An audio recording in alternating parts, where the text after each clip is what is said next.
Dr. Micha is a postdoctoral research fellow at the University of Queensland, currently working on Australia's Threatened Species Index, which is a project that tracks the trajectory of large groups of threatened species over time. Early this year, Micha completed a PhD on shorebird habitat conservation in the East Asian Australasian flyway. She's been involved with threatened wildlife monitoring in Australia and overseas for more than a decade, both professionally and as a volunteer.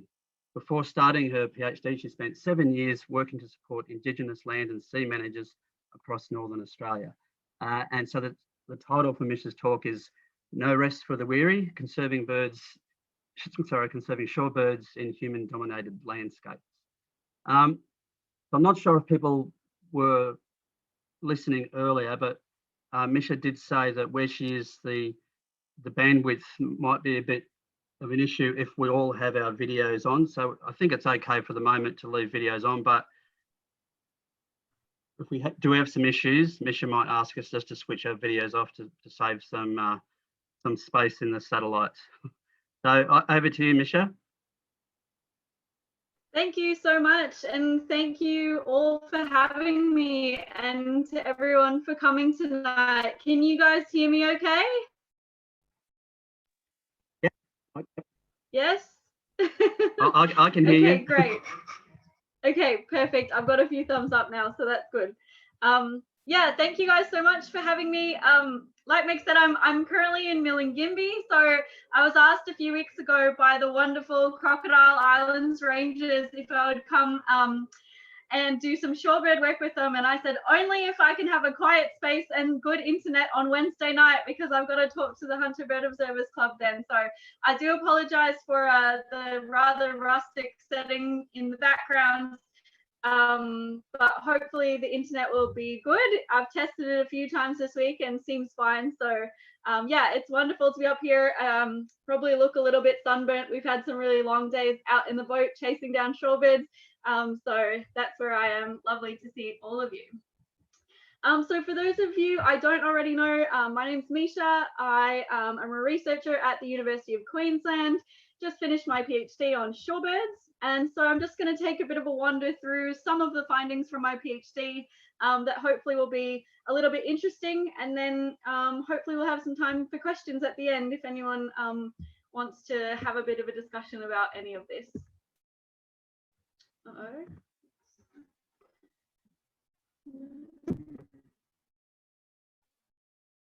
There we go. Hopefully not all the slides will take that long. So just to set the scene a little bit, I'm sure I don't have to tell this group of people that wetlands are really fantastic and important. Of course, wetlands support very high biodiversity, but also give us ecosystem services, minor things like cleaning our air and water, supporting our fisheries, all these sorts of things. But of course, we've lost a lot of wetlands globally in a very, very short period of time. So between 1970 and 2015, wetlands around the world declined by 35%. I mean, that's an enormous amount in a very, very short part of human history. And this was actually a rate 3 times that of global forest loss. So we tend to hear, I think it's fair to say, a bit more about particularly tropical forest loss, but we're actually losing wetlands even quicker than we're losing forests around the world. I won't spend much time talking about shorebirds because I'm sure all of you are very familiar. The only point I really wanted to make about shorebirds is that they're sort of an interesting group because they're not a really, really firm taxonomic group of species. Really, one of the main things that unifies them is, of course, these wonderful adaptations that they have for shallow water foraging. That's what most of our shorebirds have in common. So we have all these wonderful shapes, sizes, and bills, but most of them are poking around for food in shallow water, which of course makes wetlands incredibly important for shorebirds in all different contexts all around the world. I won't spend any time on the migration story now either. I'm sure you're all very familiar. Of course, we're in the East Asian Australasian flyway, the biggest of the world's 8 flyways. Flyways are just something that people made up because it's easier to kind of group water birds around the world together who migrate together. And water birds do migrate fairly predictably and in fairly sort of discrete groups around the world. So the East Asian Australasian flyway, the largest geographically, but also the most number of birds. Of course, the birds spend the non-breeding season down in Australia, New Zealand, and parts of Southeast Asia. Then they're moving through East and Southeast Asia to get up to their breeding grounds in northern China, Mongolia, northern Russia, and all the way over to Alaska.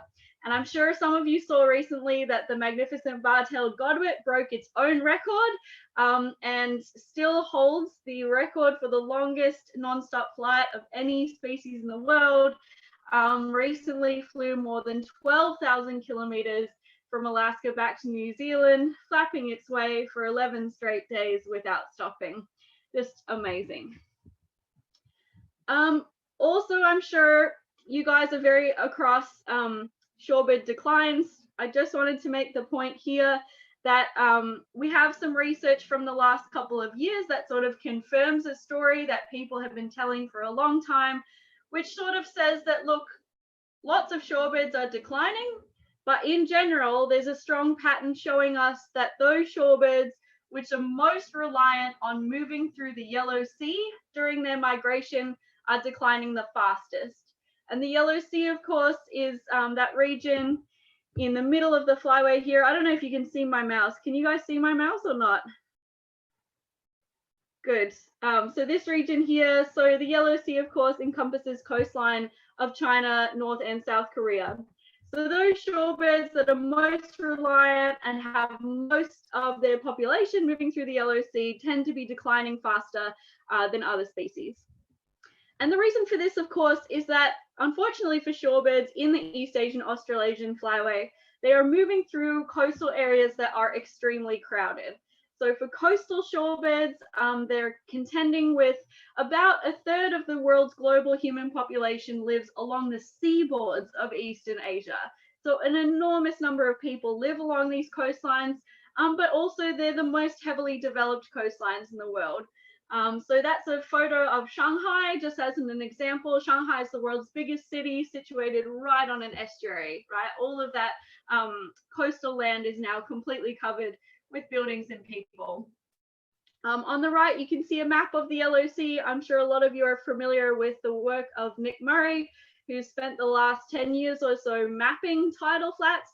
He started off mapping them here. He's now actually mapped all the tidal flats in the world. If you haven't been on his website, I should have put it up here, but I can put it in the chat later. There's a website that's called intertidal.app. So if you literally just type in intertidal.app, it's a free website and it shows you global tidal flat maps. So you can see how tidal flats have changed all over the world. And there's lots of different years you can look at, and it's completely free and you can download the maps and use them for analysis and stuff. So one of Nick's early analyses was about tidal flats in the Yellow Sea, and he showed us that about 2/3 of the tidal flats in the Yellow Sea have been lost in the last 50 years or so. So if you have a look at that map, all of the red areas on that map are showing you places that experienced 100% of tidal flat loss during that time period.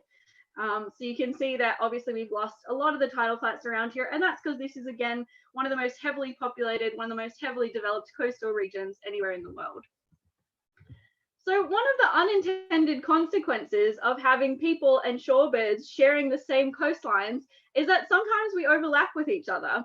So this is a satellite map of a place in China that I've done a bit of work, and I think some of the members here will be familiar with as well. You can see on the right-hand side of the image, we've got the sea and then the tidal flats. So we've got lots of Dunlin there in the tidal flats, but then the coastline itself is not a natural coastline, right? You can see that the coastline is a hardened seawall. So there's no, salt marshes or beaches. It's just the tidal flats, and then we have a concrete seawall. And sometimes at high tide, we have the tide covering up all of the mudflats. And as a result of that, the birds are hopping over that seawall and they're interacting with people within production landscapes. And some of those spaces inside the seawall are a bit more friendly to the birds than the others. And I'll talk a lot more about that later. But I just wanted to make the point here that because we are sharing coastlines, shorebirds don't just stick only to the mudflat. They're actually interacting with people in their spaces. And of course, in many places in the flyway, we also have lots of people going out onto the mudflat to go fishing. They're harvesting clams and crabs, the same types of prey that shorebirds are eating. So there's this space all along the flyway where shorebirds and people are very much sharing the same crowded spaces. And so that's really what I thought about a lot during my PhD, was this idea of the fact that in our flyway, the coastlines are very crowded and people and shorebirds are sharing these spaces. And I wanted to sort of look at that from a few different angles. So one of the chapters in my PhD is called Navigating Coasts of Concrete. And basically what I've been hearing about and what really interested me was there was a lot of sites around the flyway where people were talking about seeing shorebirds within human production areas. So people would say there's hundreds of shorebirds in this aquaculture pond, or oh, we're arguing with the salt pond managers because the salt ponds are actually now really important for shorebirds.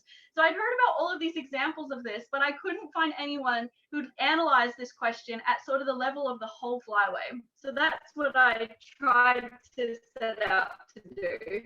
So basically what I wanted to know was how extensively are artificial habitats. So what I mean by artificial habitats are any habitats that are mostly or mostly man-made. So things that have been made through mechanical means, where the shorebirds are now using them as habitat, where if people hadn't used mechanics to change that area, it wouldn't exist as a wetland in the form that it is now.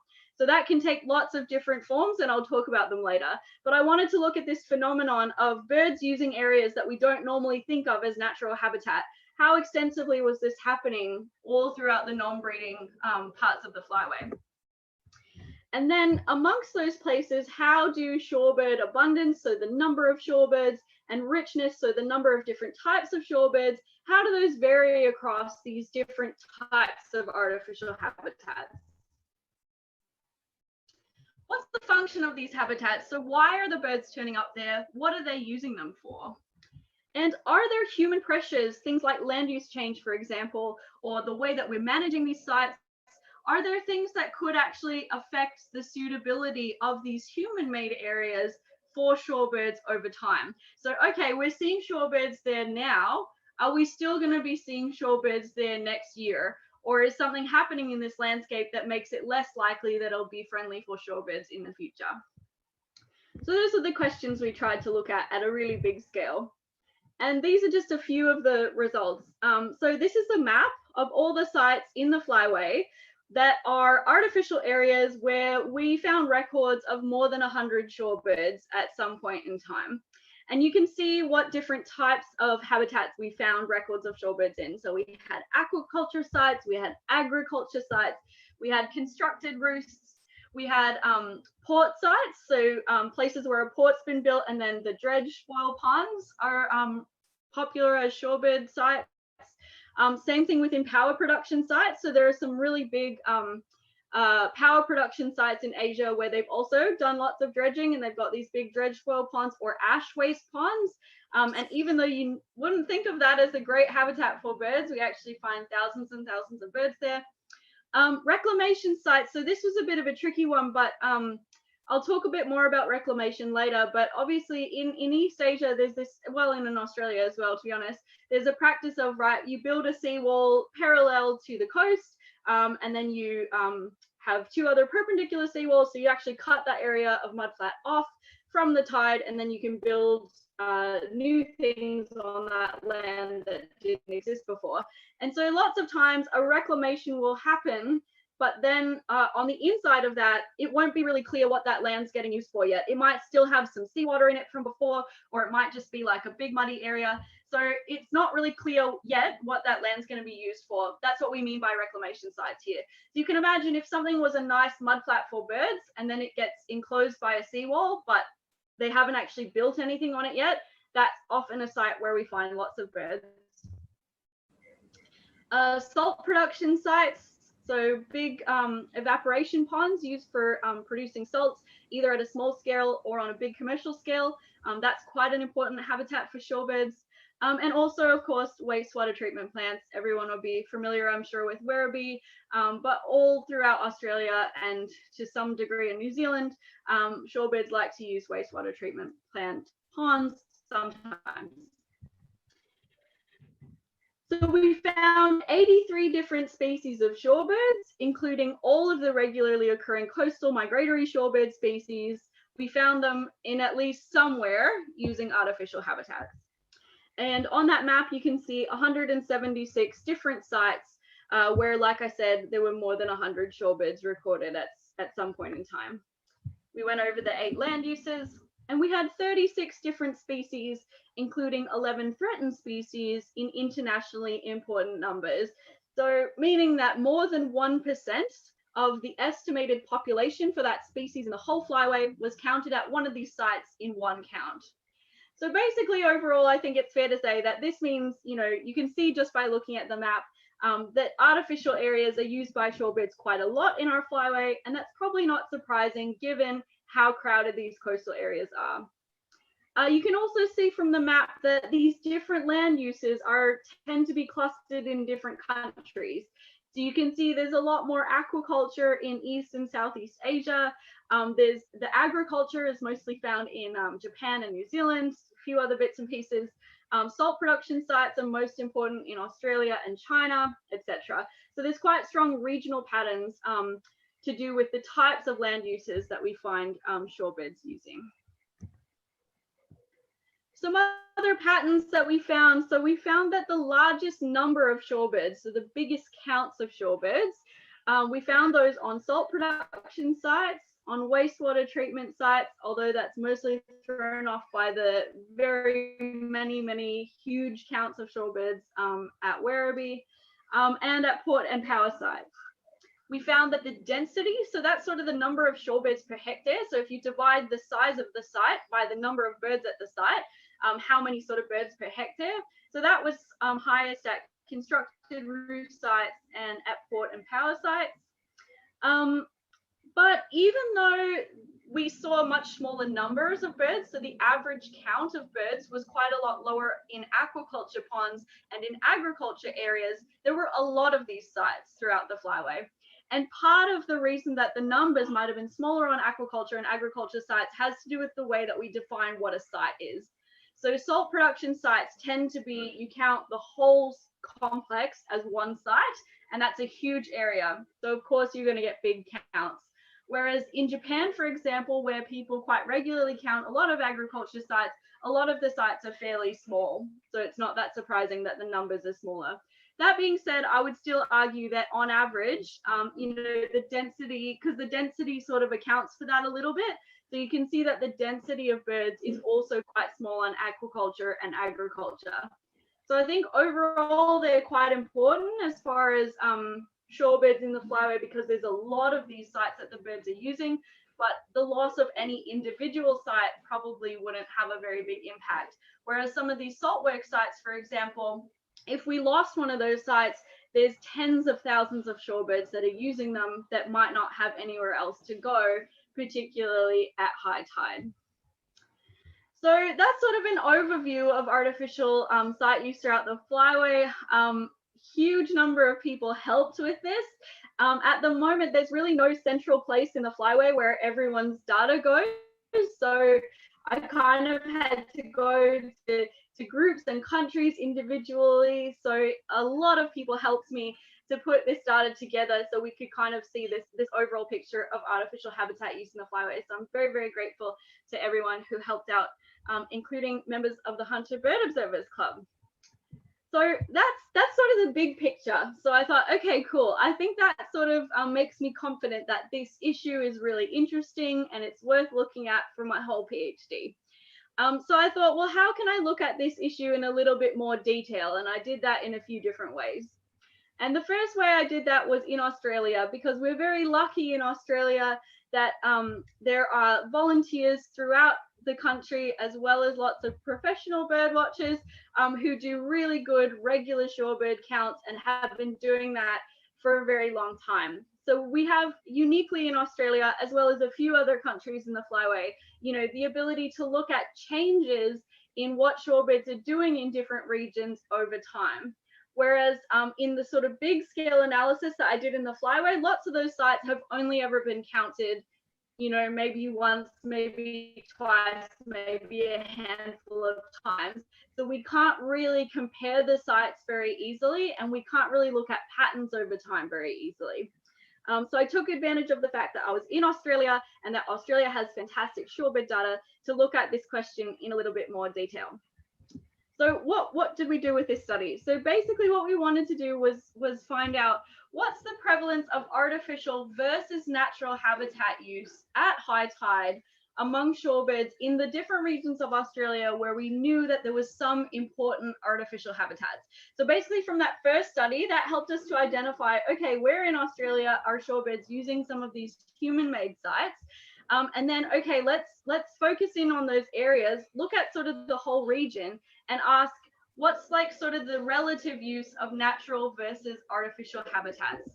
And the second question was sort of, well, how has that changed over time? So have we seen that over time at high tide, shorebirds are using more of these man-made habitats, or over time, are they using more natural habitats, or it's staying pretty steady over time? And finally, are there things about shorebird species, like traits of the species, that can help to explain why we see different proportions of shorebirds using artificial habitats? So not just looking at all the shorebirds put together, but looking at different species and seeing if the proportion of different species that use artificial habitats was different. And if it was different, why was it different? Okay, so this figure basically is all the results put in together in one figure, and it's a little bit complicated, so I'll spend a minute explaining it. Hopefully it's coming through clear enough that you can sort of, you don't really have to read it, but that you can see the main features. All right, so bear with me. If you go along the bottom, you can see the 5 different regions that we looked at. That was Darwin, Gulf St. Vincent, Hunter Estuary, Moreton Bay, and Port Phillip Bay. Okay, so the lines of dots above that correspond with those 5 regions. All of the small writing that you may or may not be able to read on the left-hand side, that's all the different individual shorebird species. So don't worry if you can't read them, you just have to know that each of the dots represents a different species in a different region. The size of the dots, so you can see that some of the circles are big and some of the circles are little. The bigger the circle, the higher the proportion of birds used artificial habitats at high tide. So if the circle is really big, it means that most of the species, most of the birds in that species, in that region, we're going to man-made habitats at high tide. And if it's small, it means that most of the shorebirds in that region were using natural habitats at high tide. If the circles are more blue, that means that an increasing number of birds use artificial habitats over time. And if the circles are more yellow, that means a decreasing number of shorebird species used artificial habitats over time. So that's what the figure means, but I'm going to translate it into English. So don't worry if you didn't take all that in. It's a very complicated figure that takes several paragraphs to explain that paper. So in plain English, what's going on here is in the 5 regions we looked at, these are the average number of all the shorebirds that used artificial habitats at high tide. And I will say some comments about Hunter at the end because it was really, really difficult out of all the regions. So I'll say first that Hunter Estuary had the highest proportion of shorebirds that used man-made habitats at high tide. However, defining whether habitats were man-made or not man-made was much harder in the Hunter than anywhere else in these regions. So in most of the other regions, it was very clear for the most part whether an individual site was natural or man-made, except in the Hunter. So I'll talk about that a bit more later. But needless to say, from the proportion, you can see that after backing and forthing and talking about our definition of what artificial or man-made meant in this context, we decided that essentially most of the high tide sites, pretty much all the high tide sites in Hunter Estuary were man-made or significantly modified, needed a lot of management and input to be kept in the condition that they're in. So they all went into the artificial bin, but it was a lot harder in Hunter than anywhere else. Next highest was Port Phillip Bay, then Gulf St. Vincent, then Moreton Bay, and a much lower proportion in Darwin. That's not surprising because essentially that shows you kind of the gradient of development in these regions, particularly, you know, Darwin and Moreton Bay have a lot less, have a lot more area of the coastline that is not yet heavily developed at this point in time. So it's not surprising that more of the birds in those regions stuck to natural habitats at high tide. So out of the 75 different species and region combinations that we had, more than 50% of more than half of the birds used artificial habitats at high tide. So it's kind of a confusing way to put it, but basically overall more than half of all the shorebirds used man-made habitats at high tide. So basically that makes it really important to figure out what's going on in these habitats and how they're using them. Sorry, is someone talking to me or just talking amongst themselves? No, not a question for me. Okay, cool.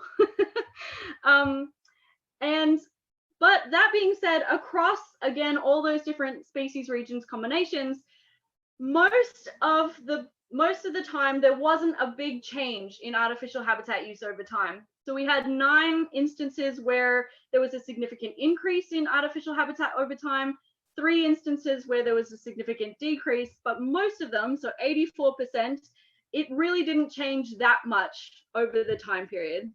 Tom's seen a bird and it's gone off to look at it. I love that. Fantastic.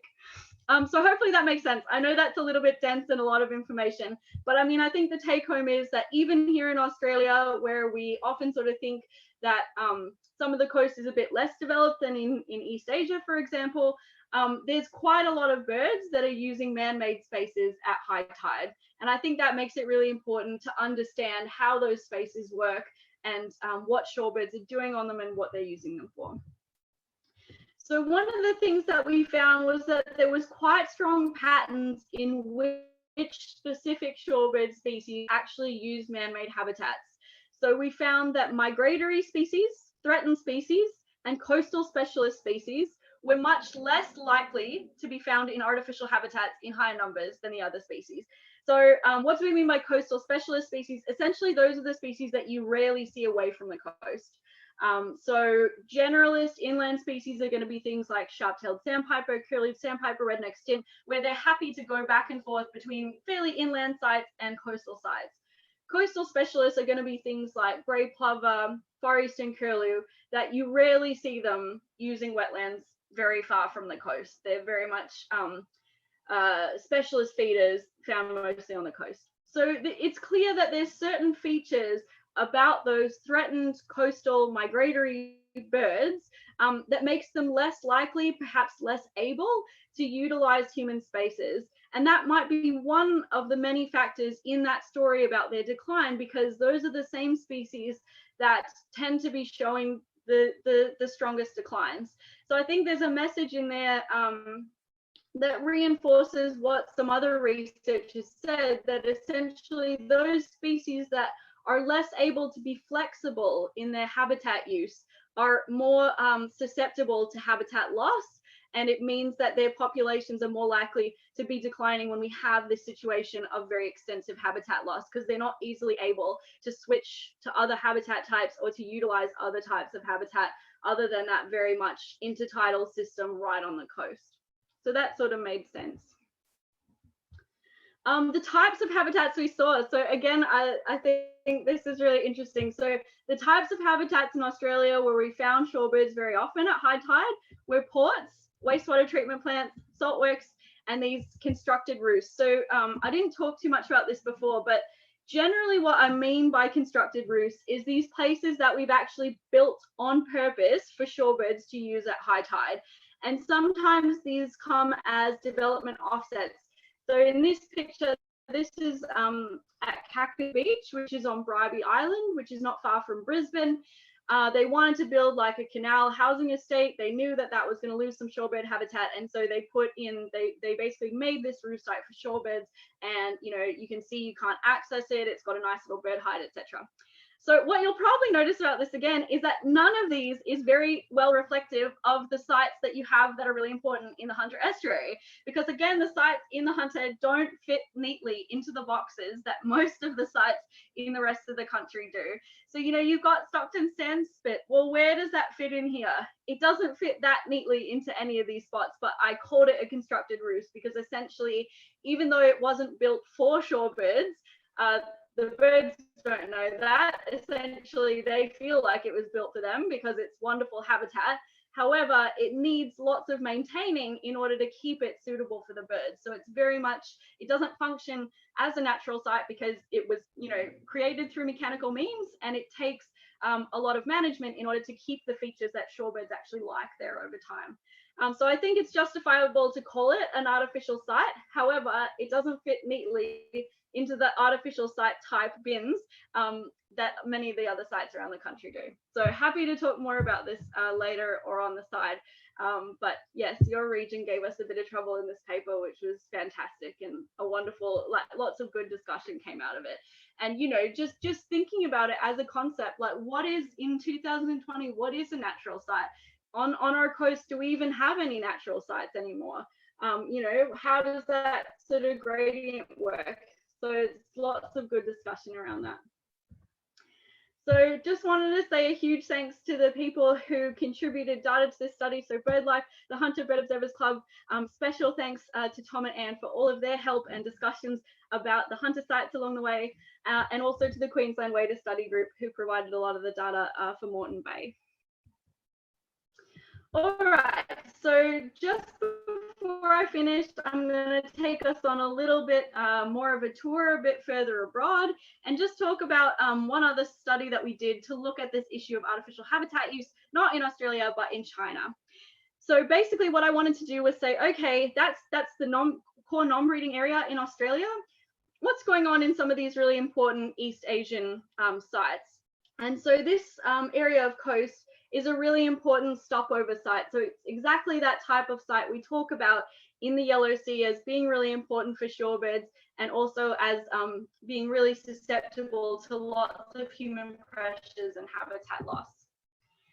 So I just wanted to go back to this reclamation story for a minute, just in case anyone's not super familiar. So if you, pardon my terrible cartoons, if you imagine you've got the sea there and the brown part is the land, right? Of course, we've got this intertidal zone, which is sometimes land and sometimes sea.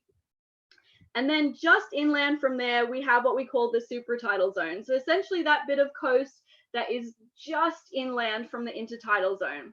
So of course, you know, shorebirds are mostly feeding in that intertidal zone. And then in many instances, they'll move into these supratidal spaces at high tide when all of the tidal flats are covered by seawater.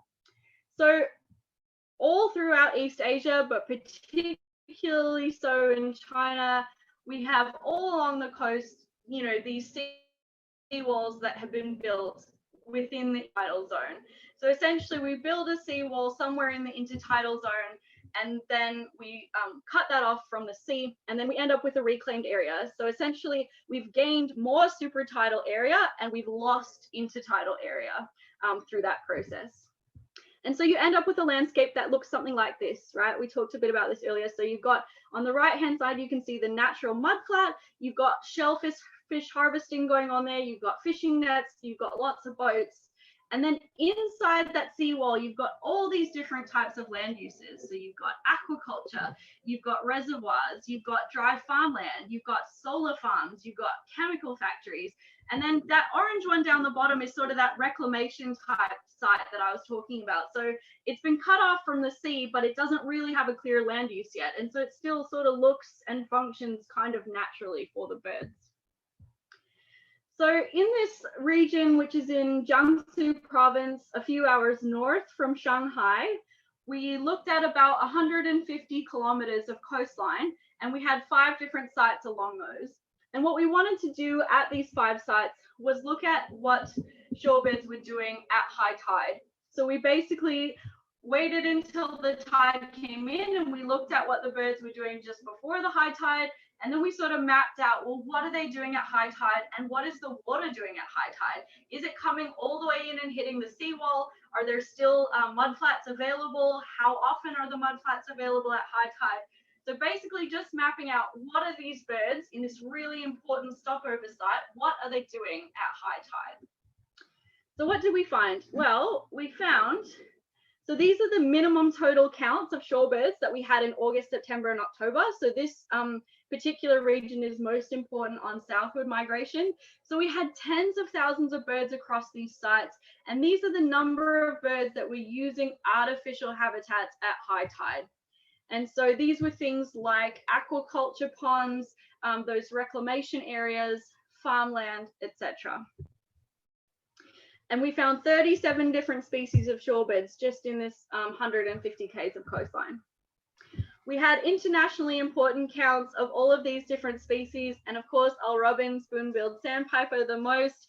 So this was a really exciting find because there hadn't been too many records of spoon-billed sandpipers in fish ponds in China, and we had a count of 20 spoon-billed sandpipers in one fish pond at one time, actually feeding like crazy inside the fish pond at high tide.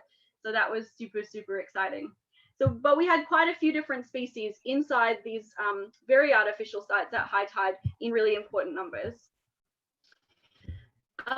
We found that, so in this chart here, I don't know how clear it is, but basically anywhere between 1 and 25 days per month, depending on the site, that the entire mud flats were covered by seawater.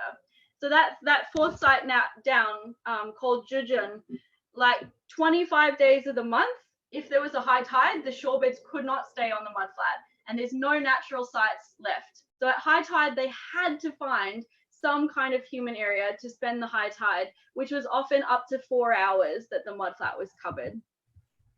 And so one of the things we saw when we plotted this is essentially that in those sites where the mud flat was covered more often, we saw less shorebirds. And in those sites where the mud flat was available more often at high tide, we saw more birds. So essentially the birds preferred the places that they weren't losing all of their natural habitat at high tide, which is probably not surprising at all. But then we said to ourselves, okay, well, what are the features? If shorebirds are forced off the mud flat, they have to come into these human areas. What are the things that they like and what are the things that they don't like? So we found that they liked, so on the right-hand side of that dotted line, those are the things that they liked. So they liked bigger ponds. This isn't really something they liked, but we mostly found them in the ponds when the tidal flats were completely covered. So basically, if the tidal flats were available, the shorebirds mostly went there. And so they were mostly using these artificial places as roosting sites when the tidal flats were covered. They also liked unvegetated bunds. So what do I mean by that? This is, you can see hundreds and hundreds of little Kentish plovers here. So the bund is like that area in between the aquaculture ponds. And if that bund was unvegetated, then the shorebirds like to use it, like you can see in this picture. But if they had any kind of vegetation on them, you wouldn't find any shorebirds. So in the column of things they didn't like, in general, they didn't like vegetation. So they like less vegetation cover within the pond, less water. So a lot of these ponds had a lot of water. So if there was any ponds where it was like a mix of dry land and water, the birds loved it. And they also liked less structures around the pond. So things that, you know, birds of prey could perch on. So that really squared with what we sort of know about shorebird roosting preference in general. So what we sort of concluded from this was that, look, in these really highly developed landscapes, the birds are moving back and forth between these intertidal areas that are still, let's call them natural, and these supratidal areas that are man-made. And the birds are moving very fluidly in between these spaces. And so we, as people who want to manage these areas for the birds, we need to look at the spaces like that as well. And what we need to try and do is promote those features that shorebirds actually prefer in the man-made landscapes, and make sure that going forward that there's enough of those types of ponds and types of spaces inside the seawall that shorebirds can kind of get by at high tide and have somewhere to go when those tidal flats are completely covered. So I just wanted to say that this was a really, really fun trip. Just a couple of examples. This fieldwork was lots of fun. So this is me chasing a spoon-billed sandpiper, and my Chinese colleague, who Tom and others probably know, Zhang Lin, he very kindly pointed out, he took a picture through his scope, and he said if you'd swung your camera a little bit to the right instead of crawling through the mud, you would see that there's actually a spoon-billed sandpiper very close to you that you could have got a wonderful photo of, but instead you're looking the wrong way. And I was literally like inching forward for hours trying to get a photo. But even you can see through the scope, there was one, you know, it would have been a cracking photo if I'd just swung to the right. I had some wonderful help in the field. I'm sure you will see some familiar faces here. So I had quite a few volunteers help, including the wonderful Tom and Lorna from your neck of the woods. Myself in the middle, our fantastic colleague, Zio, who works for Spoon-billed Sandpiper in China, which is an NGO, our wonderful driver on the far left, Mr. Tang. So yeah, I had lots of help with this, amazing on-ground support from Spoon-billed Sandpiper in China and the fieldwork volunteers, and then hosted by Fudan University as well as the National University of Singapore. So to wrap up, like what did I kind of try to pull out of all this as sort of key findings? Well, firstly, I think it's fair to say that artificial habitat use by shorebirds in the flyway is quite widespread among coastal non-breeding areas, and sometimes it's obligatory. Something I didn't talk about a lot, but we did find that saltworks are a particularly important artificial habitat that is quite under threat in lots of different parts of the flyway. And I think there's a few regions that shorebirds are going to be in real trouble as a result of losing saltwork habitat over time. Shorebirds prefer certain characteristics in artificial habitats. Occurrence in artificial habitats varies among shorebird species. So those threatened, migratory, coastal specialist species tend to use artificial habitats, or perhaps be able to use those habitats less than more generalist species, and less than resident species as well. In heavily developed coastal regions of the flyway, artificial and natural wetlands form this interconnected birds, and that comprises foraging and roosting habitat. I didn't talk about this, I did look at it quite a lot. There are, of course, instances where shorebirds are foraging in artificial habitats, but most of the time they're used for roosting.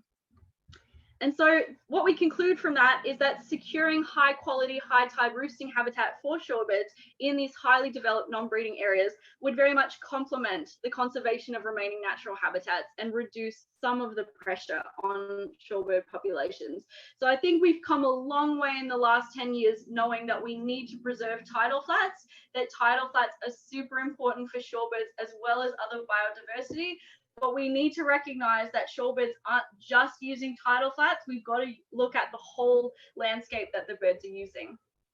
As a result of coastal development history, a lot of high tide roosts are going to be artificial or heavily modified wetland habitats. And we're going to need active management, just like you guys are doing in the Hunter, across a lot of these places in order to create or maintain those preferred habitat features that shorebirds like. And a flow on from that is that better integration and more recognition of artificial habitats in some of the conservation and management frameworks we have, both inside and outside of protected areas, would sort of better reflect the sort of holistic set of habitats that shorebirds are using in our flyway. And I just wanted to very briefly mention myself and Phil Straw, who's on the line tonight, I think, still. We presented some draft roost management guidelines at the first East Asian Australasian Flyway science meeting last week. And so what we found is that around the flyway, site managers are often not shorebird experts, and they're often saying, we don't have like plain English or plain Chinese, you know, guidelines for how to manage roosts. So we're trying to pull together the best science from around the flyway and talk about what is roosting, how do shorebirds choose high tide roosts, how do you manage roost sites, what else do we need to know about roosts that we don't know for now? For example, what kind of pollutants are shorebirds being exposed to in man-made reefs in different countries in the flyway? That's a big gap. I don't think we really know. So I just wanted to mention that we're in the process of developing these. If anyone's interested in this and would like to take a look at the draft, give us some comments, give us some feedback. Please do get in touch. We're trying to make it as collaborative as a process as possible. And that's, you know, we shared it at the science meeting as part of that. So yeah, please get in touch if you think you'd like to take a look.